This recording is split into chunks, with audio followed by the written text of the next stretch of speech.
their constituents. So without further ado, I would like to introduce President Fry, who will come and talk a little bit about some of the things that he has noticed and some of the opportunities and challenges he sees for the coming year and the successes we've had in the past year.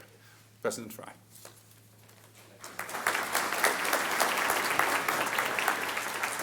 Good afternoon, colleagues. So what I thought I would do would be to refer to the goals that our senior team and our Board of Trustees establish for the university every year. There's about a dozen. I've been doing this since my first year at the university. And the way this works is I put together a draft, I run it by the Executive Committee of the Board of Trustees. We then do a full presentation to the board, and they approve these goals. We do a mid-year review at 6 months, and then we do a final year review. That will generally occur after the fiscal year is over sometime this summer. And so what I'm going to do is sort of limit my comments to that. A number of these goals are academic, and so I am going to ask Brian to refer to those in his remarks so we're not redundant. Enrollment, which Randy will handle, and then I've asked Helen just to give some sort of summary comments on where we stand financially at this point in the year. And so the rest of it I'll cover, and then my three colleagues will cover the rest.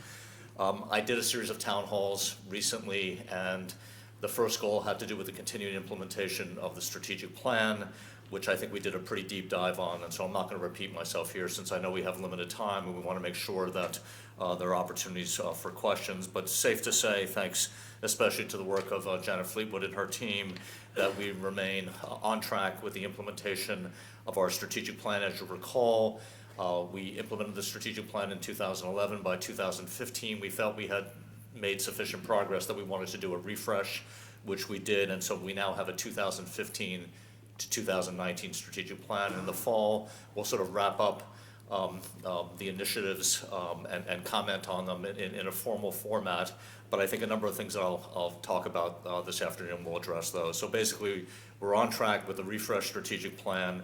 Again, I spoke a fair amount about that during the town hall. One of the things I did mention was the public realm plan, which is meant to sort of look at our campus, not in terms of the buildings or the architecture, but as a place, and see whether or not we can sort of improve the sort of environment for our faculty, students, and professional staff, as well as our neighbors and people who come and visit the university. And so Nancy Trainer has been running that.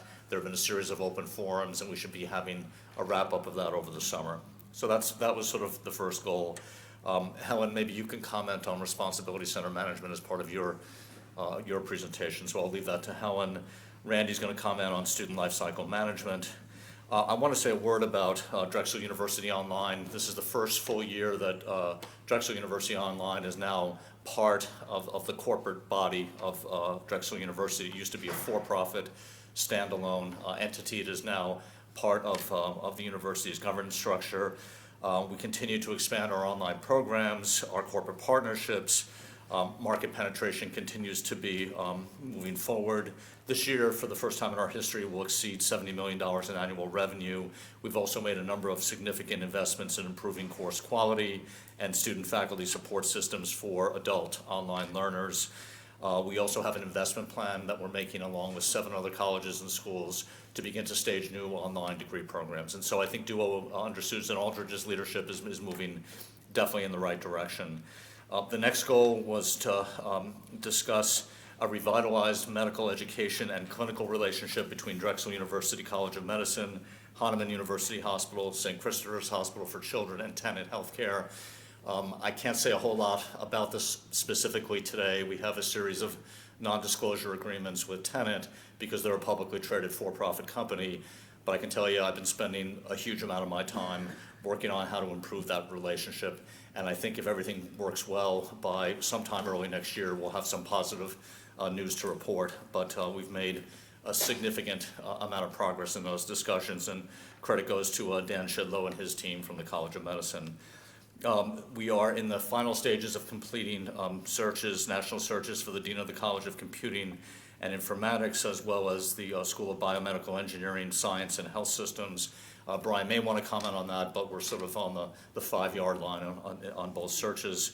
We appointed Tom DiChiaro as the Vice President for Information Resources and Technology, and we finalized the appointments of the Senior Vice Provost for Research, Alistair Saunders, and the Vice President for Public Safety, Eileen Baer. And so I think we've moved forward well on all the various searches. I also want to make note that we appointed James Herbert as Executive Vice Provost and the Founding Dean of the Graduate College this year as well. So we continue to build the capacity of the team.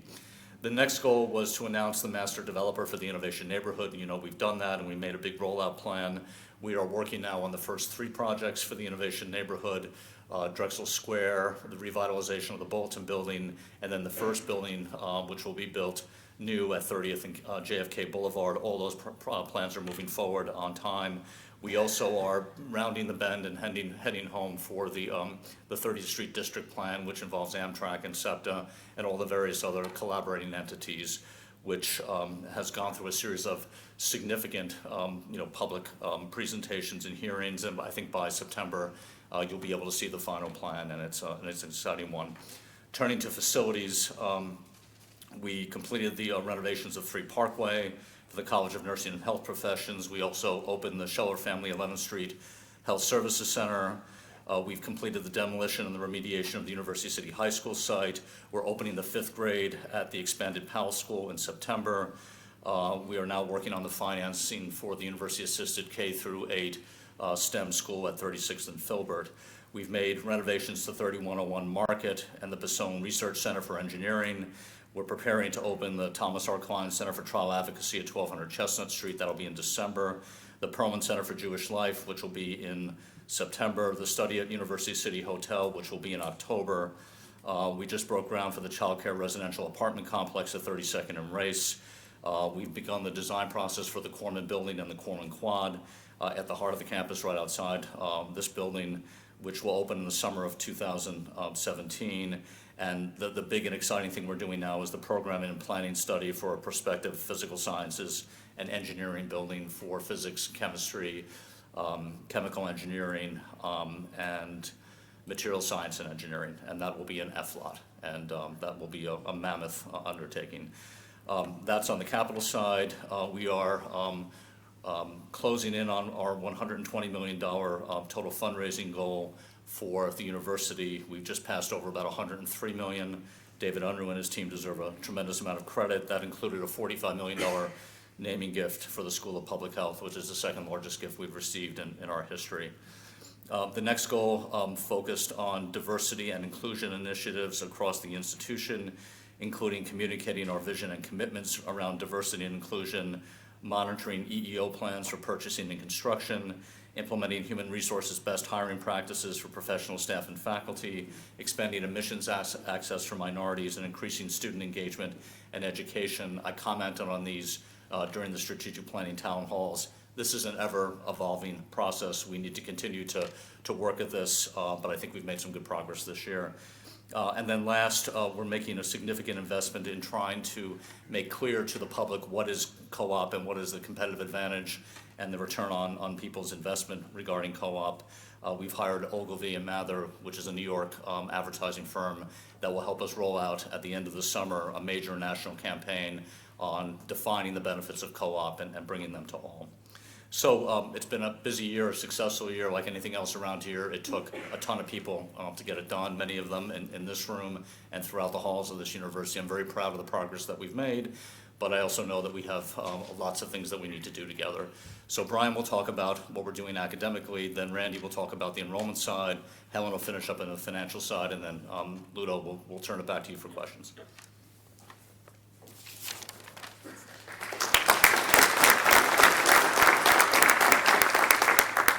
Good afternoon. I think we in the Office of Provost had a pretty active year, so I'm proud and gratified and thankful for our staff in the Office of Provost to kind of to support us in a lot of new initiatives. I think in this year, in addition to doing the things that traditionally do, faculty searches, dean searches, managing an academic enterprise, we also started 5 new major initiatives and 2 UACs. So we're pretty busy through the year.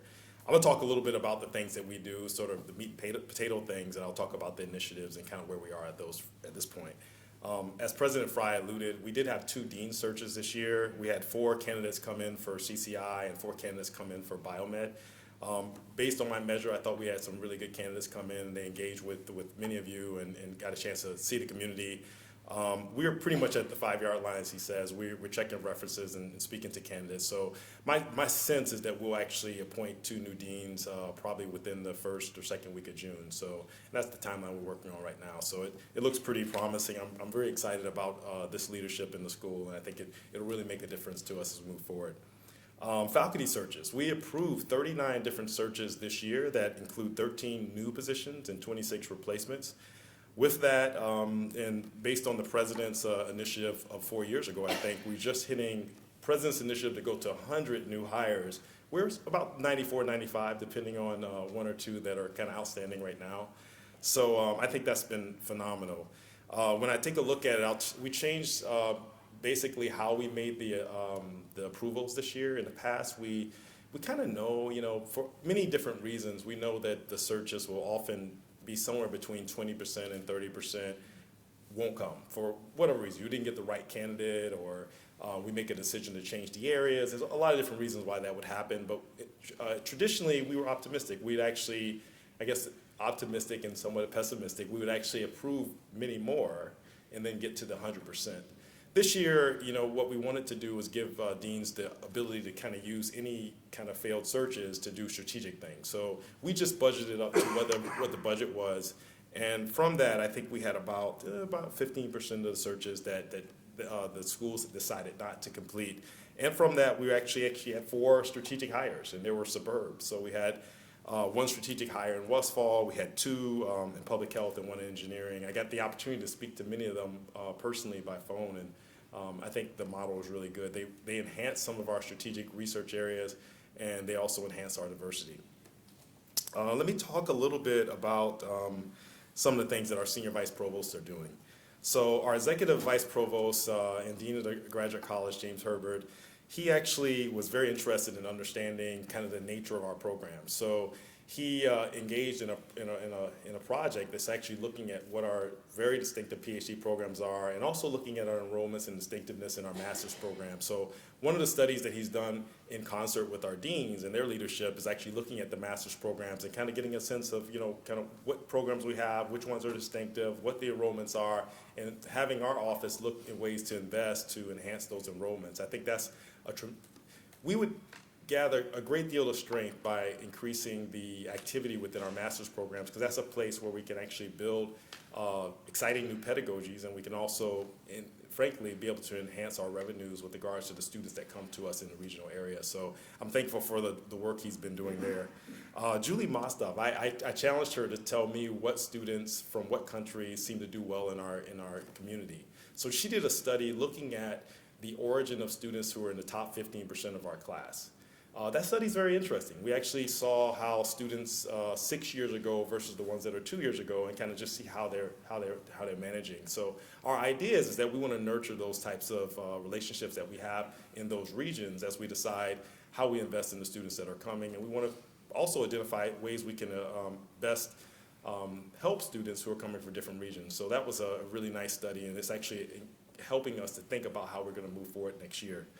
Alistair Saunders, for our Senior Vice Provost for Research, I guess by now you've heard of the FOA award, the Functional Fabrics of America. I'm missing the first one, Advanced Functional Fabrics of America, $75 million award. I think it is simply the prototype for what we were hoping to do for the institution. It combines 3 or 4 schools or colleges. It really showcases the strength of where Drexel is in its research, and the DARES, which I'll talk about very briefly later, also is an area for us to try to generate those types of things. Alistair also identified that we could do more in submitting grants at that level, your $10 to $15 million awards. So he did a study to kind of look and see what areas we've been making those submitting in that way. He looked for ways to enhance our national recognition, our national awards. So those studies also are going to inform kind of how we move forward into the coming years. And then finally, Janet Fleetwood, our Senior Vice Provost of Faculty Affairs, she's been instrumental in a couple of different policy changes. Like we did some, and Helen might speak to this, but we did some equitable faculty salary changes for our adjuncts earlier in the year, which I think was really helpful and needed. And in addition, just recently, we're actually working on a policy to recognize our emeritus faculty, teaching faculty. So that's just one of two of very many policy changes that we're doing that really enhance sort of the community for our faculty, whether it's our instructional faculty or our research faculty. Okay, so let me talk a little bit about the initiatives that we had.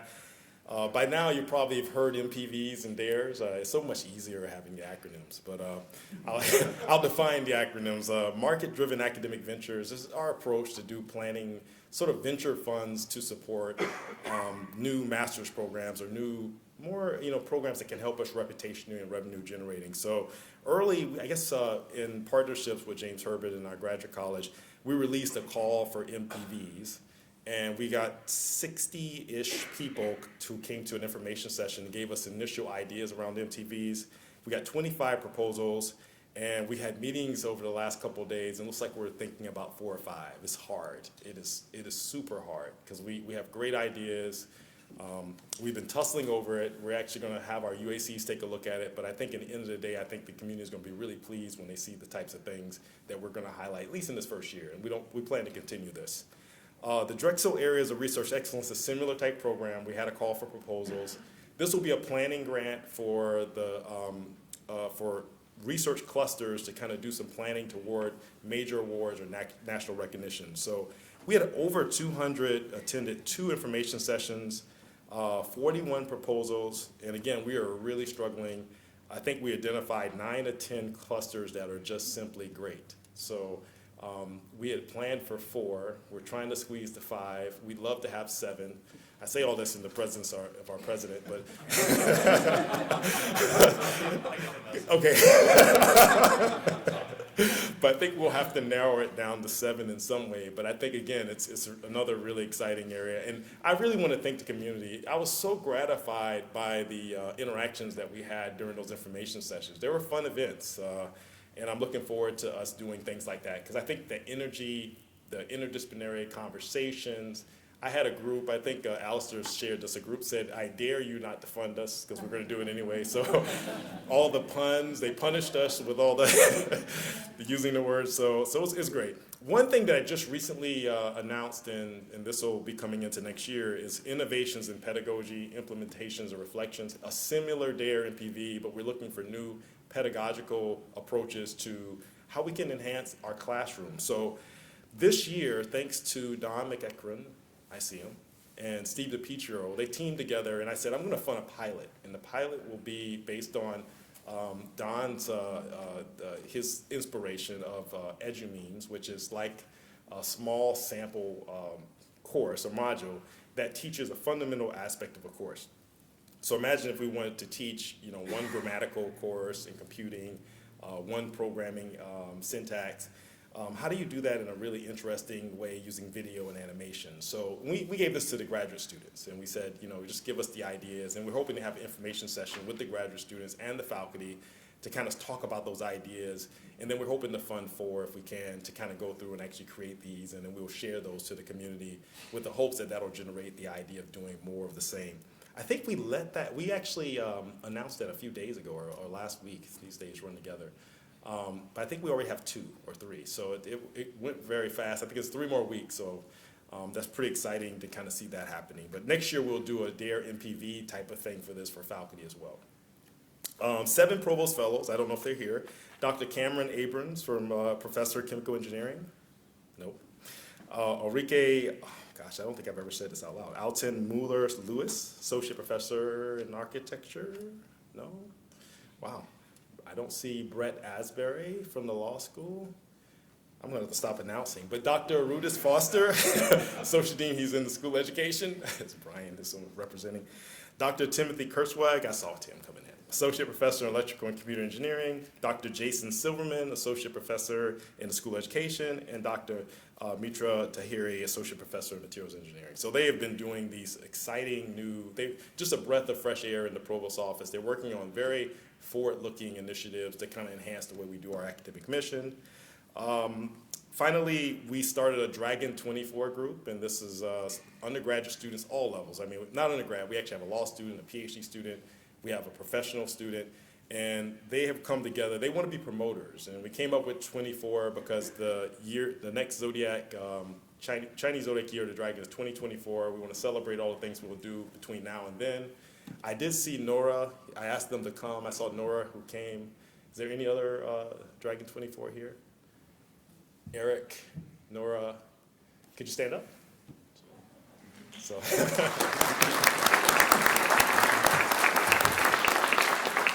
So I went to I only told them this last night. I went to a meeting last night at, I don't know, 8:00 p.m., might as well be midnight. But I went to the 8:00 meeting. They've been a really active group. They want to promote and actually infuse spirit and also give us advice with regards to our academic mission. And finally, 2 UACs. We have one UAC on strategic interdisciplinary research signatures. That group have met a couple of times. They're actually going to meet the dares by actually suggesting from a top-down perspective the types of research signatures we have. And then finally, curricular innovation, resource and flexibility. I think what they're working on initially is taking a look at how we can enhance sort of the professional development and how that incorporates within our academic mission. So much more I could talk about. I'm going to stop there, but thanks a lot for your attention. I look forward to your questions. And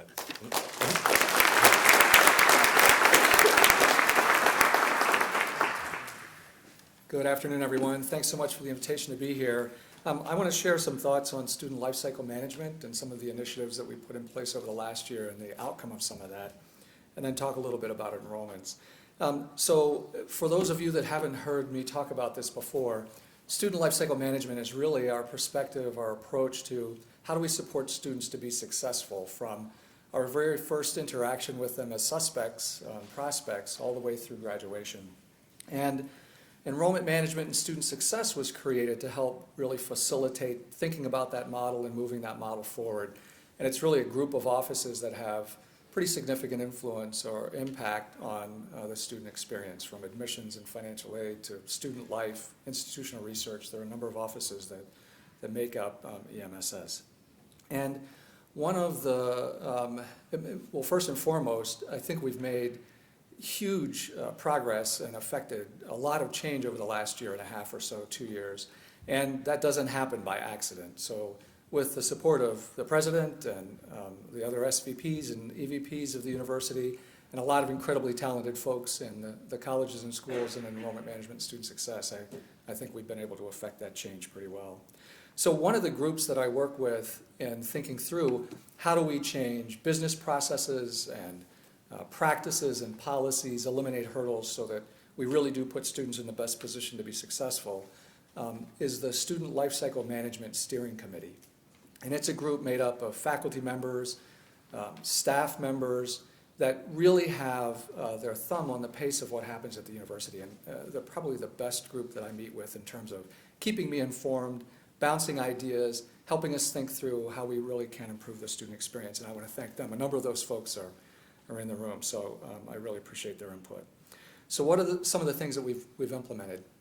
So we've moved from a model, and again, many of you have heard this from me before, but we've moved from a model of recruitment where we were really about volume, getting as many students in the application pool as we possibly could, making a lot of offers of admission, and then enrolling a class from there. If we didn't quite enroll the class, we would go into our wait list and admit additional students to enroll the class.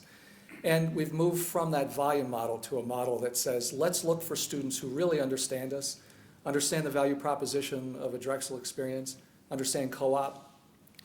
Students who come to us much better informed than students from a model where we're really trying to build a lot of students into the applicant pool.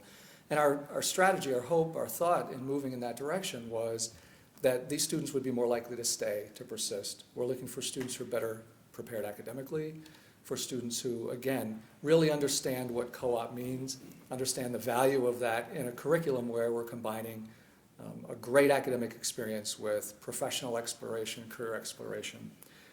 So some of the things that we've done in moving that forward is think about things like advising. We have a lot of incredibly talented colleagues in advising roles, but there's significant disparity across schools in terms of caseloads and advising experience, et cetera. So I think one of the most important initiatives we put in place in the last year is engaging a national organization, NACADA. They're recognized as international experts in advising to come to campus, do a site visit, generate a report, and help us better understand how our advising compares to best practices in advising around the country, around the world. And they were very helpful in evaluating and assessing where we are with advising. They generated a report making some recommendations and outlining some of what they thought we might be able to improve. And we put together an advising steering committee that is made up of 25 advisors, faculty members, career counselors from Steinbright to use the report as their frame and generate recommendations for the overarching charge to them was, how do we elevate advising at Drexel University so that we're one of the preeminent advising models in the country? And that's what they're working on right now. By June 1st, we've asked them to provide a set of recommendations. We've identified resources, financial resources, to help move those recommendations forward. And what we'd like to do is make sure that we're implementing as much of that as we possibly can for the class that's coming in for the fall of 2016. We felt it was really important to enhance and continue to build a sense of community and belonging at Drexel. So we took a 4-day move-in process for freshmen and turned it into a 1-day move-in. We took 9 summer orientation sessions that we would hold over the course of a summer, breaking the freshman class out into 9 groups, and created a single welcome week. And I know many of you were involved in Welcome Week last year and in the move-in. We had well over 300 faculty and staff members at the university volunteer to help with move-in day. It was a lot of fun. So I'd encourage you to volunteer for this year because we're following that model again. Whether you're helping direct traffic in the parking lot or helping folks when they get to the residence halls, the feedback that we got from families was really incredible in terms of our commitment to their moving in, and then students having a week where they become acclimated to the university, get to know people on their floor in the residence halls, and are really well prepared for the first day of class. We believe has made a real difference. We also developed an early warning system with the help of our colleagues in institutional research, Mark Freeman and his team and others. We built a model, there were a lot of advisors involved and other folks, that actually on a weekly basis takes information from our LMS, from Blackboard, and from other information we have about students, their attendance, et cetera, and generates an engagement index for each individual student. And advisors were able to use that information to contact students that we felt were at risk very early in the process. Historically, we had a model where by the 6th week or so, by midterms, 5th, 6th week, we had some feedback on how students were doing. But this is a week-by-week indication of where students are fitting in. Are they attending class? Are they turning in their assignments? This is in part why Blackboard, the LMS, is so important in our being able to help monitor students' progress, but also help them self-monitor in thinking through what's happening. So as a result of, we believe, all of those efforts, it's not about any one thing. Retention, graduation, increasing our graduation rates is one of the highest priorities in the university right now.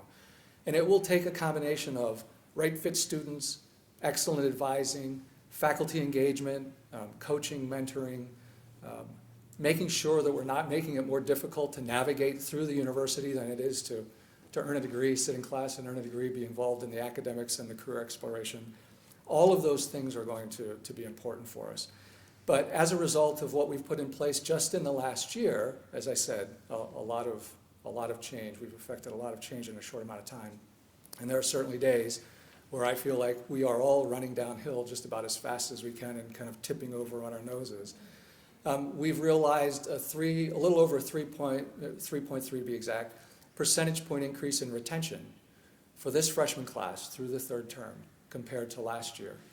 And, as Mark Freeman requires me to qualify, it is the highest retention rate we've seen in our electronically recorded history. So we haven't gone back through the archives in the library, and we haven't taken time to leaf through every page. But for that, to have that kind of impact in 1 year, given what we've been able to affect, and much of it on the fly with people volunteering their time and doing a lot of additional work, is pretty phenomenal. Having worked, I'm very fortunate. This is my 5th university. I've worked at really wonderful places, and Drexel is certainly a wonderful place. But affecting change in retention rates is one of the hardest things an institution can do. And we've done a phenomenal job this year, and as I said, there's so many people working hard to make that happen. And we will just get better, I'm confident of that. So the context, the folks who work with me closely, they know I try to put everything into a context or a frame that makes sense. And for me, the context is we've affected this kind of change in what is probably the most competitive environment in the history of higher education. I don't know if you're aware or not, but in most regions of the country, the number of high school graduates is on the decline and has been for a number of years. We haven't made it to the bottom of the trough yet. Just in the Northeast, since about 2010, we've experienced 40,000 fewer high school graduates. And that's purely a function of birth rates. So, we should get people busy now so that we don't have these issues later. But it really is an extremely competitive environment. In the Northeast, also in terms of competition, there are more colleges and universities in the Northeast than any other region of the country. 2 and 3 on the list are New York and Pennsylvania in terms of number of colleges and universities. The only state that has more colleges and universities than New York is California. So New York, Pennsylvania, New Jersey, Maryland, Delaware, there are almost 1,550 colleges and universities. So we're affecting these changes in an environment that is extremely competitive. And we're always in the marketplace. It's about value, real value, perceived value, and price point. And those are the things that we're thinking about all the time, providing programs that are of real value, working hard to make sure that the perceived value matches the real value of the program at our price point. And I think that's a really important view of how we're thinking about a Drexel experience and how families are seeing that. So in terms of this year and this year's class, there are lots of programs, schools and programs where we've done really well. But in this environment, there are some where we've been challenged. And we're looking carefully at that and thinking through it. And a lot of it, again, has to do with the marketplace. And we need to really think carefully about making sure that families understand the value proposition of a Drexel degree.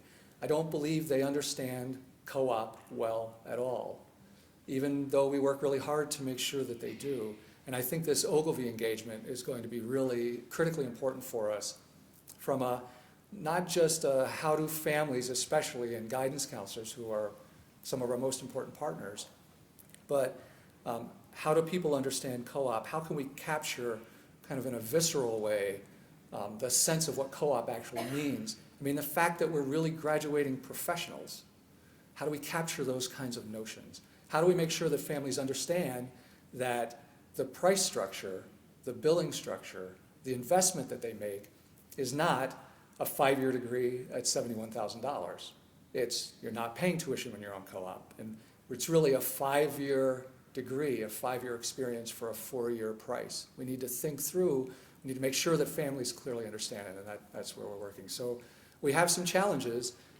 but I feel really good about where we are. Again, the fact that we've been able to increase retention rates in such a short amount of time.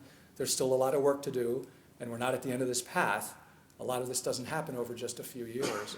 But I'll have to say, of all the places I've worked, again, great places, the commitment to students here, the understanding and commitment to the institution, the culture, the climate is about as positive as anywhere I've ever been. And that will go a long way in helping us move forward and realize the goals that we have in place. So Ludo said I only had 10 minutes. I'm probably over that. So I'll stop there. Thank you very much.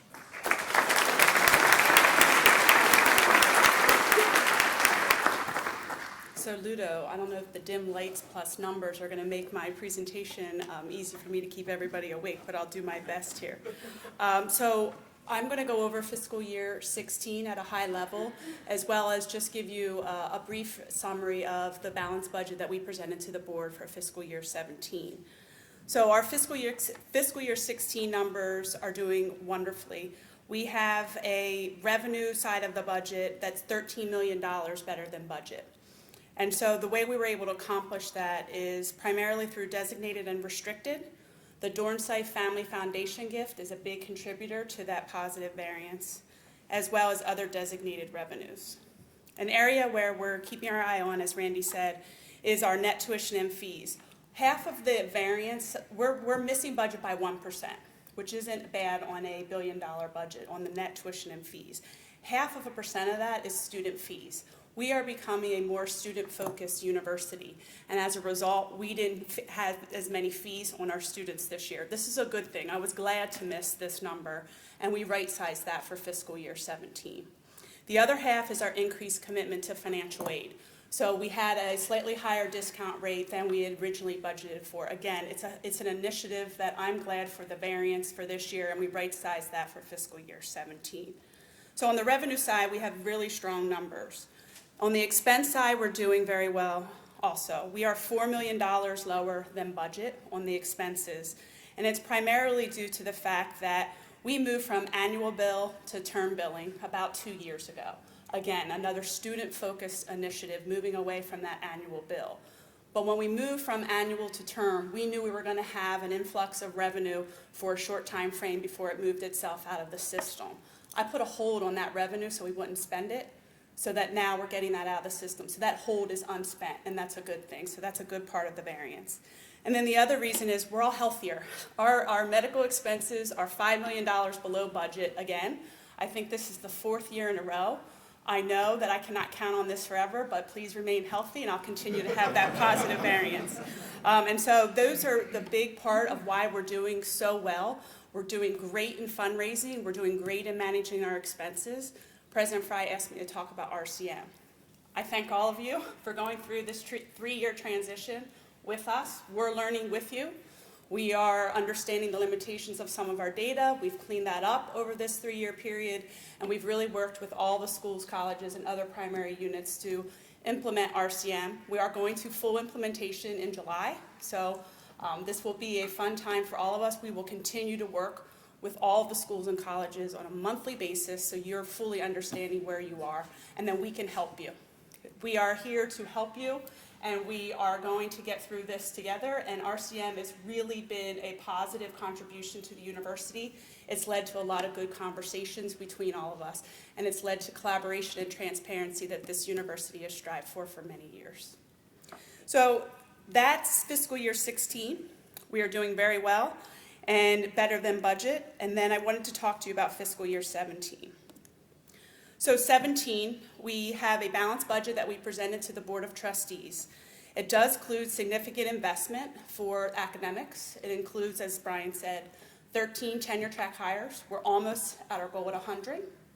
It includes full funding of adjunct faculty. I hope that we are at full funding of adjunct faculty. It's been a multi-year commitment to fix that issue for the various schools and colleges that did not have the appropriate budgets. I believe we're there. I hope we're there. Unless I hear otherwise, I think we're there. We've also have significant lease space for academic needs. We have all faculty tenure and promotions and all contractual obligations for the library. About $10 million commitment just on those 5 initiatives for academics. For the employees, we have a 2% merit pool effective January of 2017.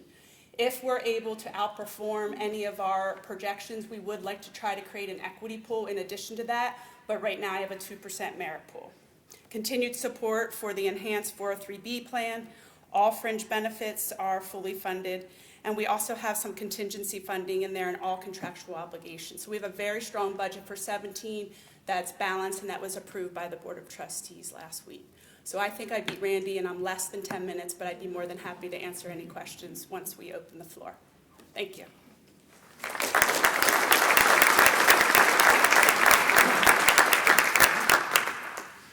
Any questions?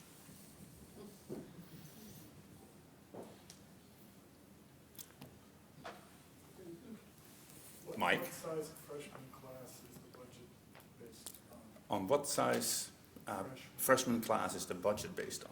2,300. 2,300. Okay. Other questions? Shortcut. I think I just want to bring an issue in front of the president. There is a microphone. There was a microphone. Oh, it's coming.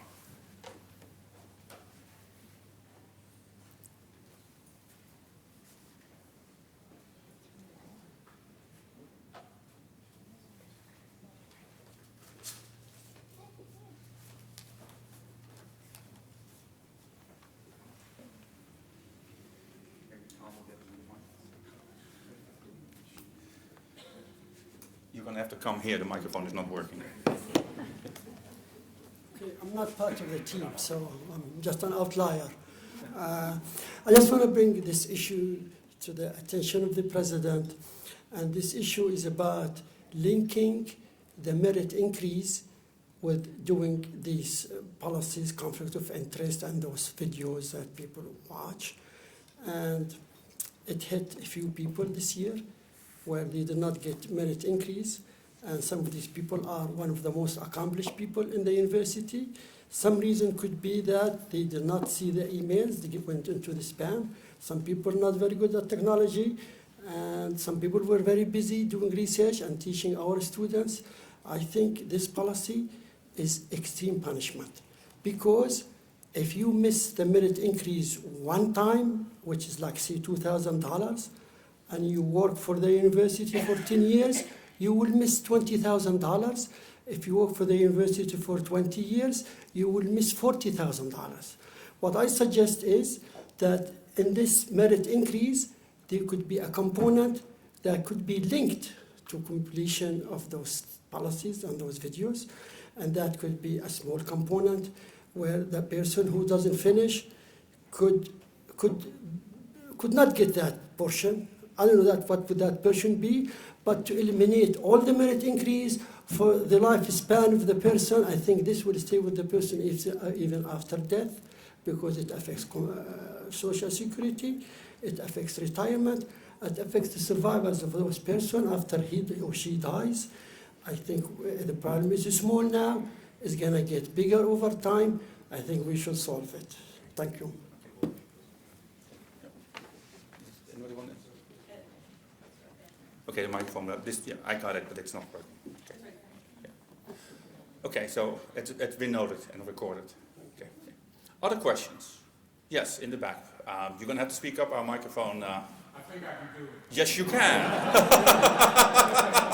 Lamont. Can we get an elaboration on being fully funded for instruction? I think you said adjuncts and teaching.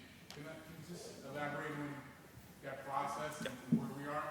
Sure, we worked with the various schools and colleges and looked at their historical underfunding and looked at the enrollment and put the two together and decided together how to fully fund the adjunct faculty lines that were historically not funded at the appropriate levels. So we worked with the schools and colleges who directly worked with their departments. Thank you. Sure. Other questions?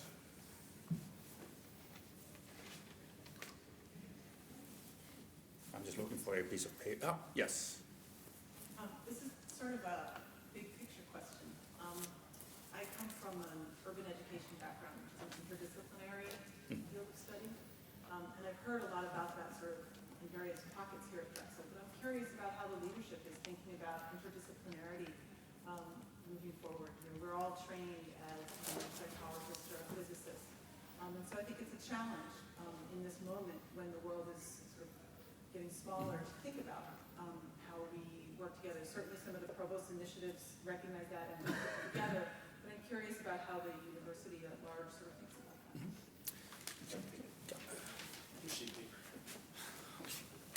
about that. $5.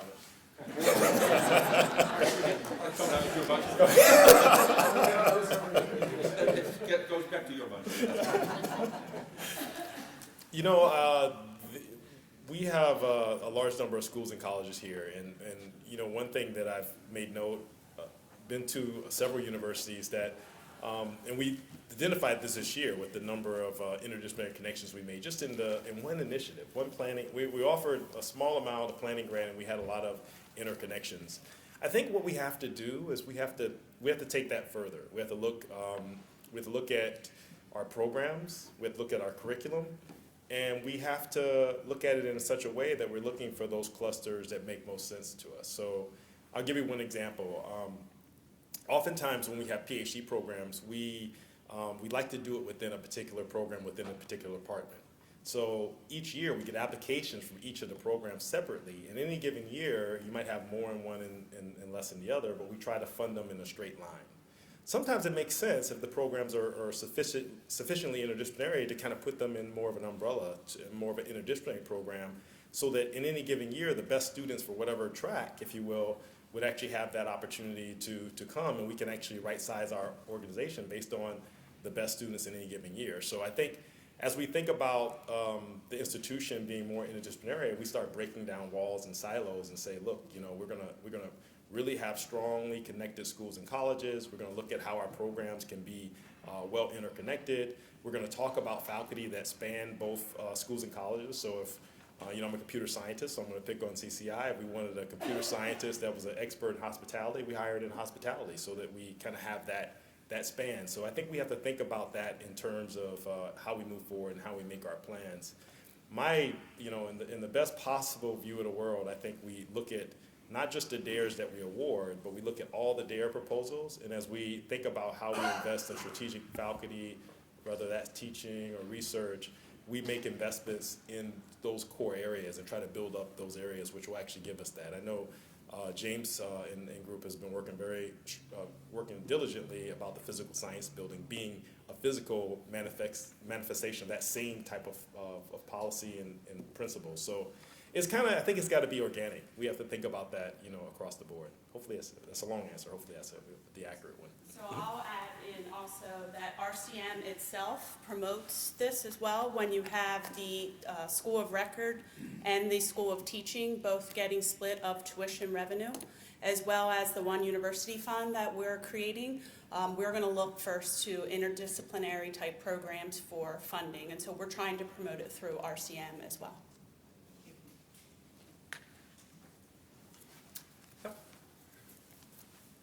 Go for it. Just Yeah. a question, you were talking about the national advertising campaign. Is it primarily focusing on co-op and the benefits, or is it going to touch on other areas of Drexel as well? And then also kind of a follow-up to that too, just kind of curious, you know, I highly believe in the co-op program, but is Drexel looking to do any other kind of innovative programs, such as, like, I know some schools are offering 4-year MS programs right now, things like that. Are we looking into doing anything like that? John? And Lori Doyle may be here, so she can help me with the co-op answer. So that Ogilvy assignment is going to be primarily focused on co-op.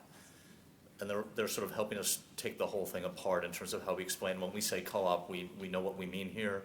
When you say co-op out in the greater wide world, a lot of people have no clue about what you're talking about. And so it's the very, you know, word and then the way in which we market it and try to create a brand around it.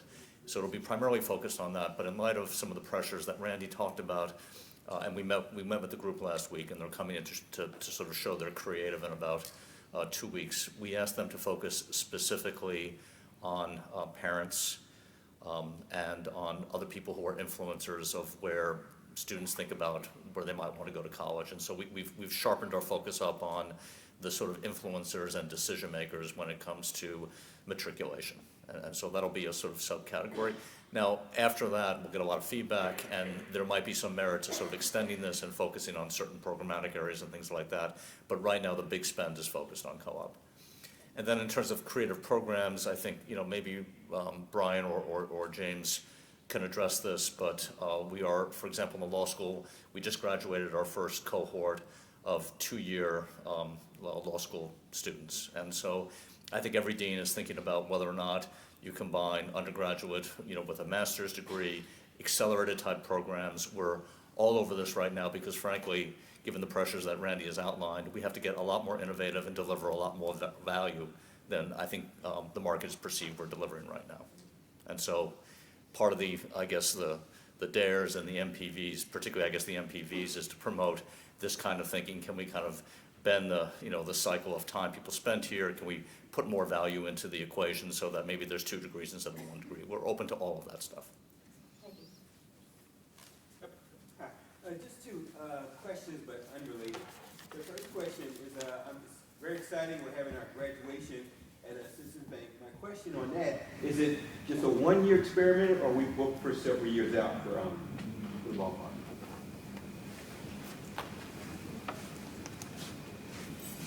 So my opinion is we're booked out. I mean, this is not a 1-year experiment. The folks, I don't know if Dave DeMuzio is here, he would really be upset with me if he knew that I was sharing his name. So Dave has been working at the Phillies since he was 13. He's like a third generation DeMuzio of the Phillies family. There's actually a room in the park that's named for his mother. So they are very excited that we're partnering with them. They'd like to do more of this, the Phillies organization. So I don't think this is a one-year experiment. There's no doubt in my mind that it's going to be a wonderful, wonderful experience. It's another way in which we're building community. Just in this room, please don't share it outside the room among close friends, but we're thinking about things like, in the future, bringing our alumni weekend, try to have those events coincide so that we can have alumni help celebrate our newest alumni. So we have a lot of thoughts there. It's not a one-year experiment. What is a bit of a pilot, I think, is the school events and the large event. How does that work? We're working our way through all of that, but I believe this is going to be a tradition. Pray for beautiful weather. That's critical, right? Hopefully we're staying on. I guess I should have told Randy that this is live streamed, so that it's indeed kept this. And 5 million other people. The other question? The second question is, for RCM, how does RCM reconcile the square footage for programs that are in older space versus those programs that are in newer space? You're not gonna like my answer. No. What it does is that it goes off the amount of space that you have. And obviously, if you have more space, you're most likely going to need more university support. So if your space is just as expensive or less expensive, if we would have allocated it that way, if I would have charged you less for the same amount of space, you would have had less support. So in the end, it all washes out. And our lease space is specific to who leases it, but the overall university space is spread based on square footage. And then it just helps you in the amount of support that you get at the end of at the beginning of the year, actually. Are you RCMing me? Following up on that question, why is lease space charged only to the people who lease it? And the answer to Since that they're is, right, the answer to that is going to be the same. So if you have lease space that is a little bit more expensive, obviously we understand that. In the end, you're going to get increased support if it was more expensive than what you would have had if it was on-campus space. That said, when we did the analysis, lease space is only slightly more expensive than the university space, so it really did not make that much of an impact. Yes. Just very briefly, based on the decreased enrollment for next year for our undergrad incoming population, if we could just hear about the quality of those incoming students and how that plays into the bigger plan. So the best single response is it's mixed. And without getting into, I'm happy to spend as much time as you'd like. But, so again, in this market, perceived value is the key. And across the board right now, we're behind where we were with average SAT, as an example. We're even with where we were last year for high school GPA. When you start breaking it out by school, some schools in programs, some schools are ahead, some schools are behind. A lot of it has to do with competition in the marketplace, the kinds of students that we're able to attract. And that's something that we're going to look at very carefully moving forward. Right now, there isn't enough difference in my mind, and I'm looking because I'm not sure who asked the question. I'm trying to look at least in the general direction, right? In my mind right now, there's not enough of a difference that I would expect a negative impact on the kinds of retention gains that we've seen. And with the other things that we're putting in place with advising and tutoring and moving those efforts forward, we'll pay close attention, though, to students that might not be quite as strong as the students that we admitted last year. We're still going to be ahead of where we were 2-3 years ago, but we're running slightly behind on SAT score for the deposits, the confirms we have right now. And we'll have some melt over the summer. I just want to say, too, in terms of melt over the summer, we're really working hard to minimize melt. We had almost a 3% decline in melt last year, which is a good thing. Less is better in that case. We're still admitting really talented students who are coming through late in the process. So I really think we're gonna be fine with it. Thank you. Oh yeah. So thanks, John. So the other piece of this, and this is really a critical point in terms of the commitment that I mentioned that the university is making, the Board of Trustees supports. We had a pretty, I'll say deep, I won't say robust, but we had a pretty deep wait list. And we could have gone to the wait list and admitted more students.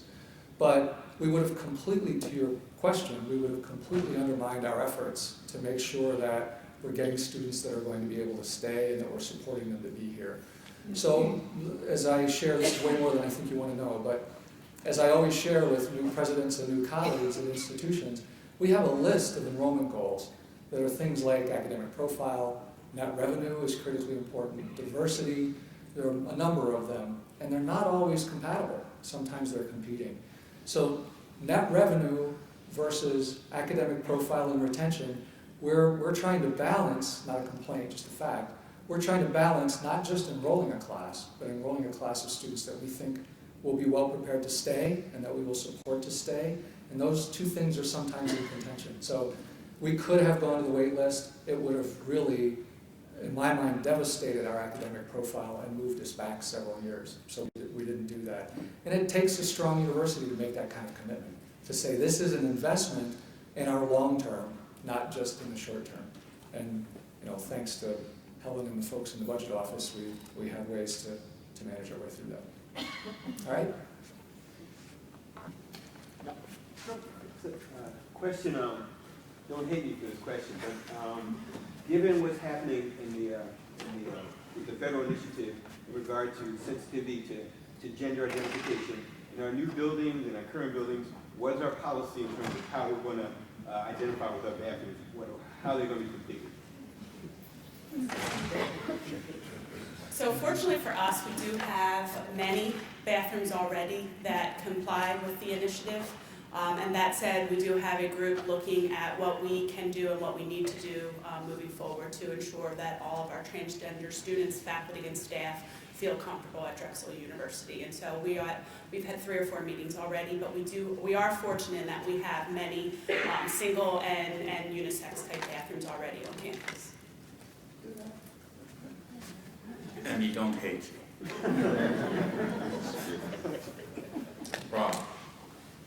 Just to follow up on Randy's mention of investment and assessment of student advising, does that include advising for co-op? I've definitely have heard from a number of students that, especially students that have one co-op, that it's a process that they don't get the luxury of learning about through multiple co-ops. So it's really important to get it right on that first time.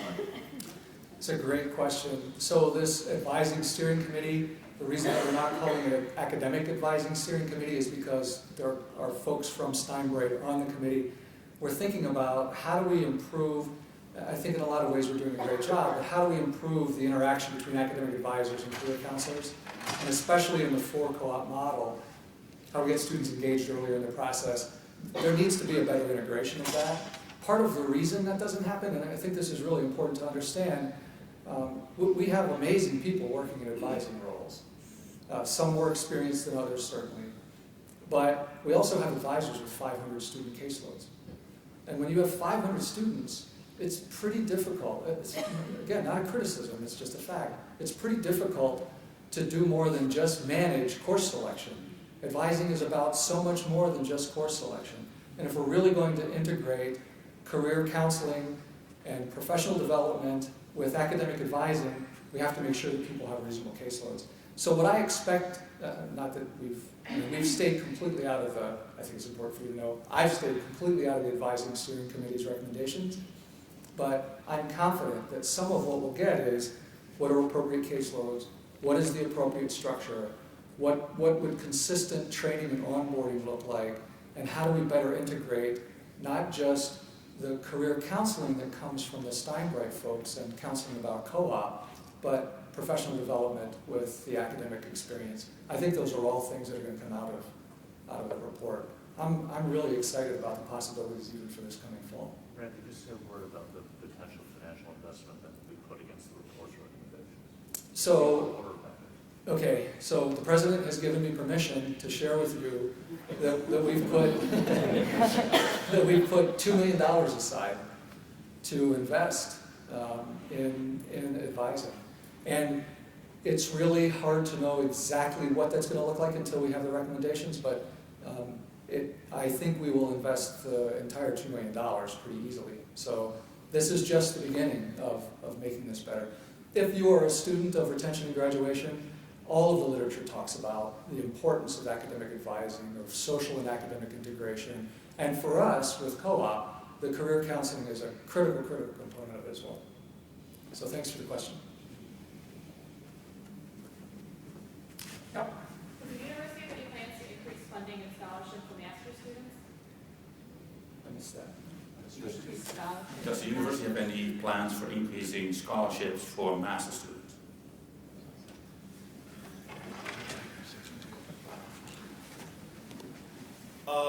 Generally across institutions, masters tend to be professional degrees. So not to say that there aren't degrees that we wouldn't offer financial support for, but typically for the master's programs across the country, those degrees don't often get scholarships and fellowships. Sometimes there will be programs that are trying to recruit a special type of student, and they'll offer scholarships that would come outside of the school, and sometimes in the form of assistantships and things like that. But generally, I don't think from my perspective, we're not going to make a university policy to increase that, but we're going to encourage our deans in certain situations when that's appropriate to actually make those cases. In my past institutions, what we did was to recruit the types of students that would require it. There are some fields that the outcomes are, the financial support for the careers is less than, in some sense, our tuition. So in some cases, what we do is we encourage benefactors. So donors who come in and endow certain fellowships to give students the opportunity to be really flexible with respect to what they do during the academic piece. We have a large number of part-time students that come from companies that actually support their master's education as well. So hopefully, thanks for your question. Other questions? Yes. So my sense is that Schuylkill Yards phase one is moving ahead quite quickly, which is exciting. So I'm curious whether we have concrete plans for what's going to happen with the renovated building and the new building that's put up, or is that not been decided yet? For Drexel. So there's three projects. The first is Drexel Square, which will be funded totally by the developer at a cost of about $10 million. So that's happening. They're going through zoning and approvals. We hope to break ground October. The second project is the Bulletin Building, which is complicated because it has a high level of Drexel occupancy right now. On the other hand, we want to reposition it so that it better represents, say, programs like a FOA, where you might have adjacencies that include Jean-Pierre Dion's, Haute Couture lab with, R&D facilities from a manufacturer who might produce those kind of smart fabric products. Those are the kind of academic and research and sort of industry mixes, and we have several really good opportunities. And so the question we're facing right now is how do we decant the building of uses that perhaps are not highest and best given our new vision for the Bulletin Building and replace them with ones that are appropriate for an innovation district. That's an ongoing conversation. Relative to the funding for that will also be taken care of by the developer. In this case, we're trying to sort of form our point of view of what should actually go in there. Then the third building, basically what happens is that we have an opportunity to take at least 75,000 feet in the first building. This is again the new building, which will be at the corner of 30th and JFK. We can increase that amount if we wish, but that 75,000 feet is at a 10% discount to market. And so the Provost Office is leading basically a process to think about, okay, what are some of those uses? We've talked about bees, for example, as one of the early uses there, but that'll be a decision that Brian and the deans make based on our sort of, kind of running inventory of what people's needs are, and whether or not Schuylkill Yards is the right place for them to meet. I'm happy to say that I think by the close of calendar year 2019, those 3 projects will have been completed, so at least there's going to be significant progress over the next 3 years, and I think it'll start to take shape even more so after that.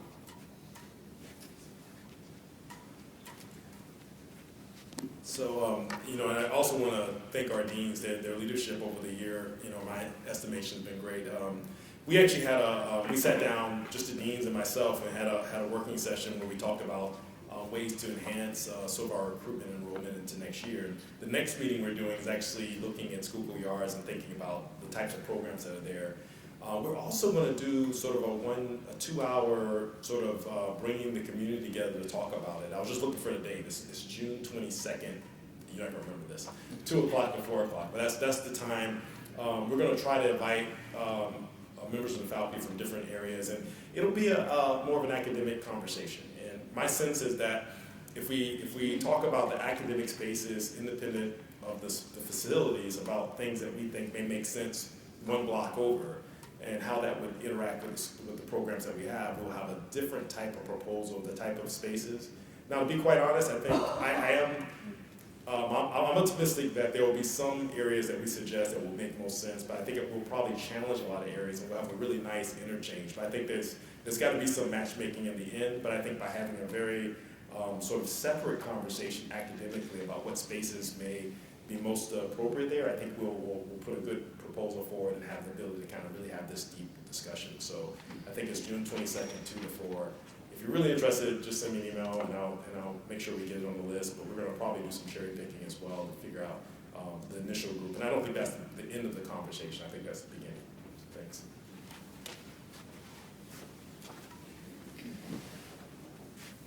Yes. This morning, the headline on CNN. Can you stand up? Yes, sorry. This morning's headline on CNN stated that the Democratic National Convention in Philadelphia may be messy. Is the university planning to look at that further and weigh the possible impact on transportation, classes, etc.? Oh, I thought you first thought about mental health, because then James would have just listed it. But maybe some other issues. At least it's not the Republican National Convention.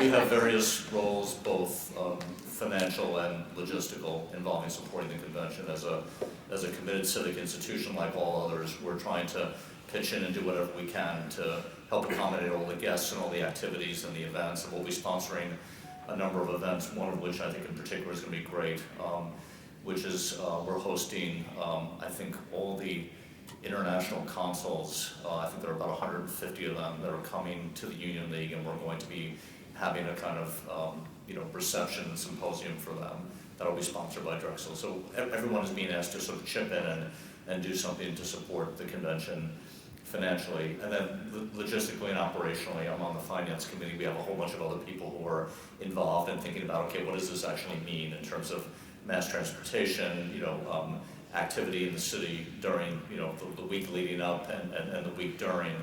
And then any other logistical issues, we're really sort of plugged into that. And so, I think we've all heard the same things in the press. We haven't been involved in any sort of emergency planning, but on the other hand, we have lines into all those conversations. So if God forbid something does happen, we will be among the first to hear. And we had plenty of practice with the papal visit, and so we are well prepared for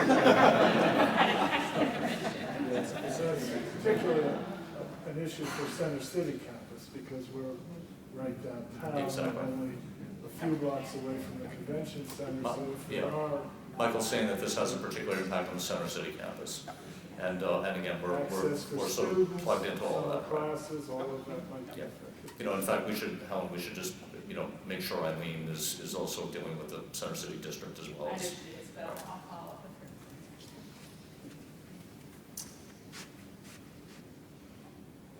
with her. Okay.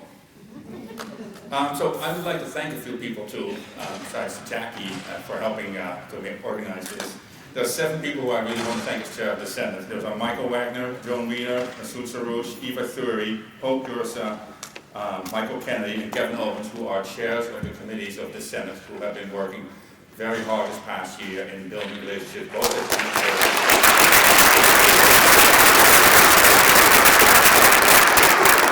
and in that sense, I've been working with the president, the provost, the vice president for enrollment management, and Helen Bowman, the COO of the organization, to really foster, a climate of transparency. It's a word that often gets used, but over time, slowly but steadily, transparency has significantly evolved. It also helps with shared decision making, and in that sense, helping inform all the faculty of the university. Thank you very much. And therefore, the meeting has been adjourned.